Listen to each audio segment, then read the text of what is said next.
नमस्कार आज सकाळटा आरंभ होता गाधे पाधे सारापर स्किन केयर आपण मानक सब स्किन केयर प्रोडक्टर लिंक दूसरी आज ना आपण मानकर रिक्वेस्टेड वीडियो हबार अच्छी नाइट स्किन केयर आपण मान सहित आज सेयार करी बहुत जन भौणी कमेंट करते तो आज आप देखा पाइबे ये मुझ सकाळ मोर जो रिचुअल्स अच्छा बहुत लोग कमेंट करते कि दीदी सकाळू उठापी किसी टिप्स कहतु देखो सकाळू उठापी ना केवल आपणकर माइंड सेट दरकार आ गोटे कारण तैयारी करंतु कौन पाई आपण सकाळू उठिबाकू चाहुचंती कौन पाई आपण हेल्दी रहिबाकू चाहुचंती एठी मु हळदिया और अँलार सर्ट पिउथिली आज बहुत कटा लगुतला टिफिन पाई सिंब भजा सिंपल तेल रे सिंब भजा आ एठी डाली बिना पियाज रसुणर आ ता संगे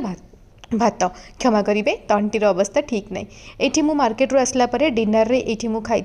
स्वीट पोटैटो को एयर फ्रायर रे रोस्ट कर देती यार बास्नाटा मते बहुत पसंद आ डिनर रे एमती लाइट खाଇବା खाइले आपण हेल्थ बहुत ठीक रहबो ये मु फेस वाश यूज करथली एटा फेस वाश नो एटा क्लीनिजर द फेस शॉप रो बाय द वे मु प्रोडक्ट आपण मानक पे टैग कर देबी आ एगुडा सब स्किन टाइप पई आ विंटर पई बेस्ट प्रोडक्ट जो माने विंटर नाइट रे किछि यूज करबा को चाहुचंती तो डेफिनेटली ए प्रोडक्ट गुडा परचेज करि परिबे एटी वेस्लिन लिप बाम मु चेष्टा करी सबू जाक प्रोडक्ट